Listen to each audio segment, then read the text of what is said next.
नमस्कार प्रिय छात्रों एवं दोस्तों, आप सभी को स्वागत है आपके अपने YouTube channel Chandra online coaching पर। आज मैं आपके लिए क्लास 10th साइंस का सबसे ज़्यादा इम्पोर्टेंट 16 प्रश्न लेकर आया हूं।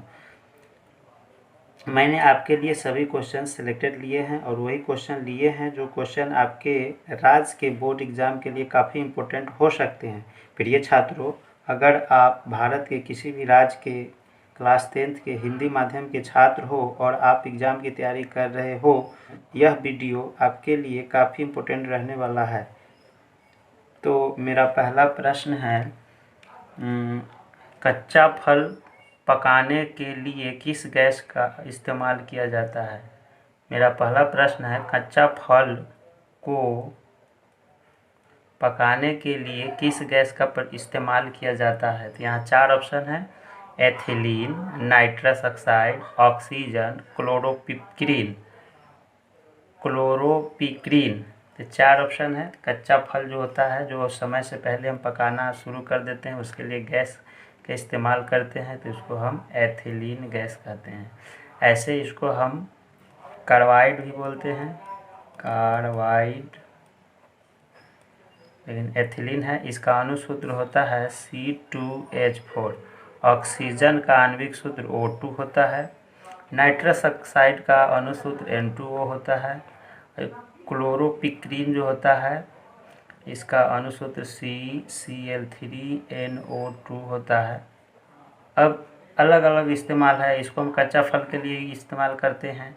नाइट्रस ऑक्साइड जो होता है, ये लाफिंग गैस है, हंसने वाला गैस है, इसको हास्य गैस भी बोलते हैं।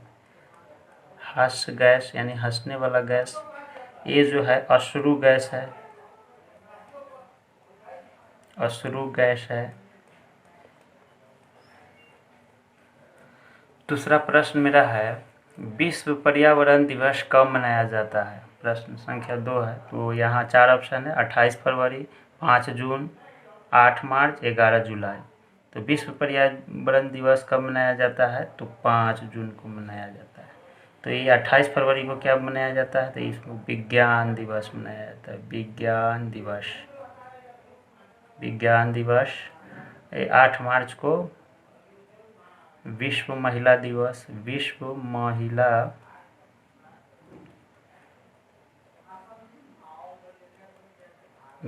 दिवस मनाया जाता है। 11 जुलाई को क्या होता है, 11 जुलाई को क्या होता है, तो विश्व जनसंख्या दिवस। 11 जुलाई को विश्व जनसंख्या दिवस मनाया जाता है। 8 मार्च को विश्व महिला दिवस और 28 फरवरी को विज्ञान दिवस। तो मोस्ट इम्पोर्टेंट मेरा प्रश्न है, विश्व पर्यावरण दिवस 5 जून को। प्रश्न संख्या 3, विज्ञान दिवस किस तिथि को मनाया जाता है। 4 ऑप्शन है, 12 जनवरी, 15 अगस्त, 26 जनवरी, 28 फरवरी। तो 12 जनवरी को तो हम युवा दिवस मनाते हैं, 15 अगस्त को हम स्वतंत्रता दिवस मनाते हैं, 26 जनवरी को गणतंत्र दिवस। अगला चौथा ऑप्शन मेरा 28 फरवरी, इसी तिथि को हम विज्ञान दिवस मनाते हैं।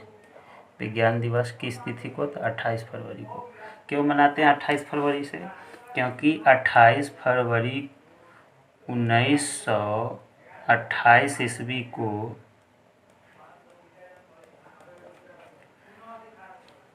CV रमन अर्थात चंद्रशेखर वेंकट रमन ने एक खोज किया था, उसको हम रमन प्रभाव के नाम से जानते हैं।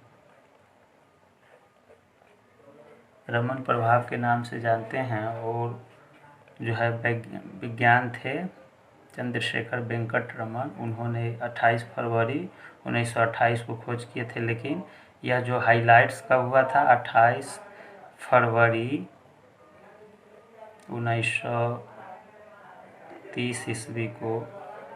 1930 ईस्वी में ज़्यादा हाइलाइट्स हुआ था वो खोज, तो उनको नोबेल प्राइज़ भी उसमें मिला था। उसी तिथि से विज्ञान दिवस मनाया जा रहा है। अगला प्रश्न मेरा है, प्रश्न संख्या 4, किस गैस को मार्स गैस कहते हैं। 4 ऑप्शन है, ए में है नाइट्रोजन, बी में है नाइट्रस ऑक्साइड, सी में है मीथेन, डी में है आर्गन। तो यहाँ नाइट्रोजन गैस है जो वायुमंडल में लगभग 78% पाया जाता है। इसका सही जवाब होगा मीथेन। अब नाइट्रोजन क्या है इसके बारे में भी जान लेते हैं। नाइट्रोजन वायुमंडल में सबसे अधिक मात्रा में गैस पाया जाता है, यानी 78%। नाइट्रस ऑक्साइड जो होता है इसका आणविक सूत्र N2O होता है।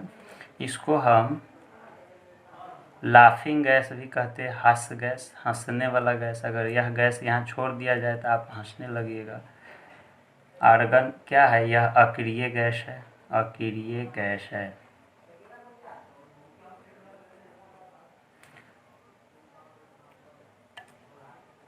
अगला प्रश्न संख्या 5 है, एक स्वस्थ आँख कितना दूरी तक देख सकता है। एक स्वस्थ आँख यानी स्वस्थ यानी हेल्दी आँख, हेल्दी आँख जो होता है वो कितना दूरी तक देख सकता है। तो यह इसमें ऑप्शन है 25 किलोमीटर दूरी, 25 मीटर, 25 सेंटीमीटर, अनंत दूरी। तो एक स्वस्थ आँख जो है अनंत दूरी तक देख सकता है। अगर रहता कि स्पष्ट दृष्टि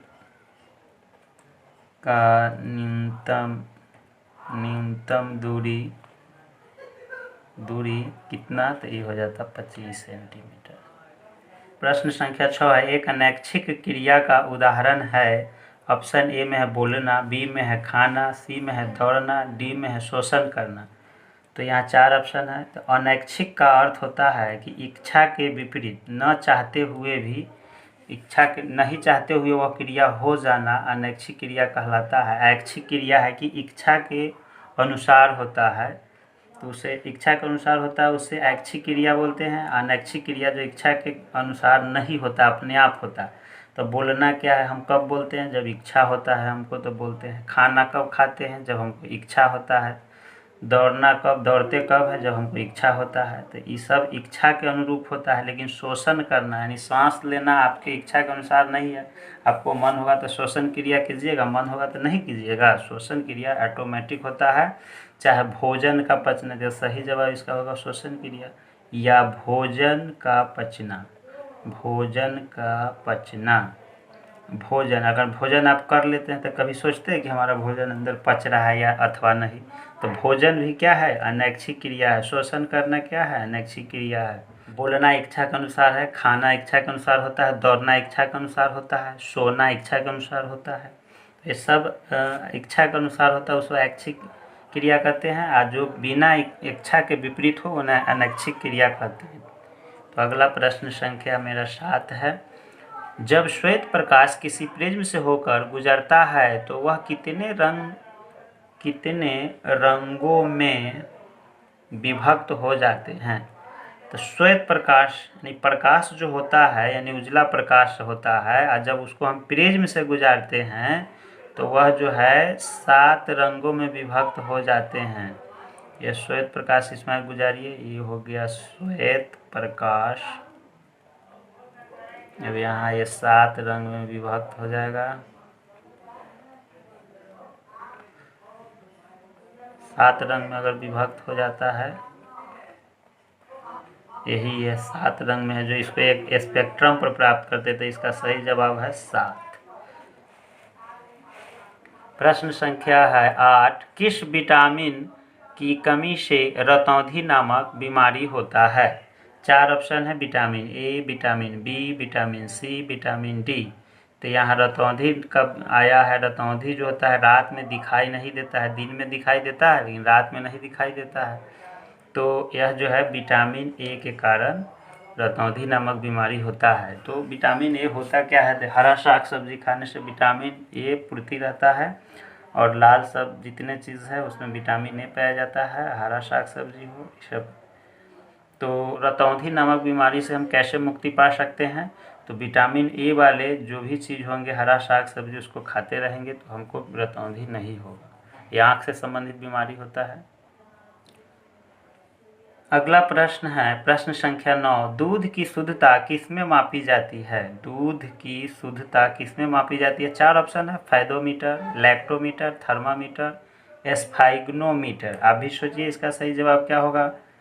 तो हम फैदोमीटर से समुद्र की गहराई नापते हैं, थर्मामीटर से हम बुखार नापते हैं, एस्फाइग्नोमीटर से हम बीपी का मशीन जो होता है उसको जो नापते हैं उसको बोलते हैं, और उसके बाद लैक्टोमीटर से हम दूध की शुद्धता को मापते हैं। अगला प्रश्न है प्रश्न संख्या 10। बुखार यानी शरीर का ताप किस यंत्र से मापते हैं? तो 4 ऑप्शन है, थर्मामीटर, लैक्टोमीटर, एस्फाइग्नोमीटर, रिएक्टर पैमाना। तो यहाँ सही जवाब होगा बुखार है या शरीर का ताप है तो थर्मामीटर से हम नापते हैं, क्योंकि इसमें थर्मामीटर में क्या होता है, एक पारा धातु पाया जाता है, मरकरी जिसको बोलते हैं, वही द्रव जो है उसमें पिघलता है, तो थर्मामीटर में उसका इस्तेमाल किया जाता है। यानी पूछेगा कि आपसे थर्मामीटर में कौन धातु का प्रयोग किया जाता है, तब पारा अर्थात मरकरी। अगला है लैक्टोमीटर, तो अभी पढ़े हैं थोड़ा देर पहले प्रश्न में। लैक्टोमीटर से क्या करते थे, दूध की शुद्धता मापते हैं। एस्फाइग्नोमीटर से क्या करते हैं, तो ये जो है बीपी जो होता है शरीर का मापते हैं। रिक्टर पैमाना पर क्या करते हैं, तो ये भूकंप की तीव्रता जो है, भूकंप की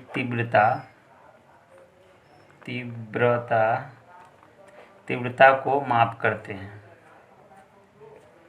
अगला प्रश्न संख्या 11 है। प्रश्न संख्या 11 में कह रहा है मनुष्य के शरीर में सबसे बड़ी ग्रंथि का नाम। अगला प्रश्न है प्रश्न संख्या 11, मनुष्य के शरीर में सबसे बड़ी ग्रंथि का नाम है। तो 4 ऑप्शन है, आंत, वृक्क, फेफड़ा, यकृत। सबसे बड़ा ग्रंथि का चर्चा किया है मनुष्य के शरीर में, तो यह होगा यकृत। वृक्क अर्थात किडनी होता है, यकृत का मतलब लीवर हुआ। ये सबसे बड़ा शरीर में एक ग्रंथि है।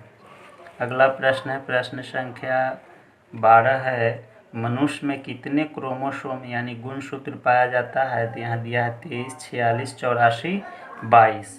तो सिर्फ पूछ रहा है कि कितने, तो यहाँ संख्या में आ जाएगा 46। अगर जोड़ा में पूछता है, जोड़ा में अगर पूछता है कि कितने जोड़ा, तो 23 जोड़ा।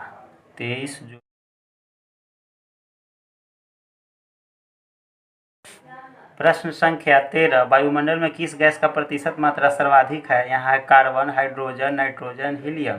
तो सबसे ज़्यादा नाइट्रोजन है, कितना प्रतिशत? 78%।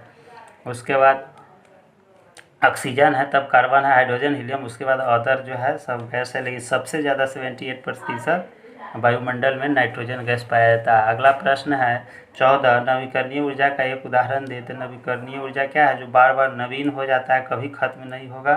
4 ऑप्शन है, सौर ऊर्जा, कोयला ऊर्जा, लकड़ी से प्राप्त ऊर्जा, प्राकृतिक गैस से ऊर्जा। तो ये हो जाएगा सौर ऊर्जा इसका सही जवाब। आगे अनवीकरणीय ऊर्जा का एक अगला प्रश्न है क्वेश्चन 15, अनवीकरणीय ऊर्जा का एक उदाहरण दे। तो यहाँ है पवन ऊर्जा। पवन ऊर्जा को हम बोलते हैं नवीकरणीय। सौर ऊर्जा को बोलते हैं नवीकरणीय। जल ऊर्जा को बोलते हैं नवीकरणीय। तो अनवीकरणीय क्या होगा, तो कोयला इसका सही जवाब है। ये सब जो है नवीकरणीय है। प्रश्न संख्या 16 और यह अंतिम प्रश्न है, भौतिक परिवर्तन का एक उदाहरण दे। तो भौतिक परिवर्तन क्या है, जो कोई पदार्थ एक रूप से दूसरे रूप में बदलते हैं और पुनः उस रूप में आ जाते हैं, उसे भौतिक परिवर्तन कहते हैं। रासायनिक परिवर्तन क्या है, तो ऐसा पदार्थ जो एक रूप से दूसरे रूप में बदलते हैं और पुनः उस रूप में नहीं आते हैं। तो इसका सही जवाब होगा बर्फ से पानी और पानी से बर्फ बनना। ये सब रासायनिक परिवर्तन है। तीनों जो है रासायनिक परिवर्तन, एक ही इसमें है भौतिक परिवर्तन। तो अच्छा वीडियो लगा हो तो लाइक, शेयर, सब्सक्राइब, कमेंट ये सब करें।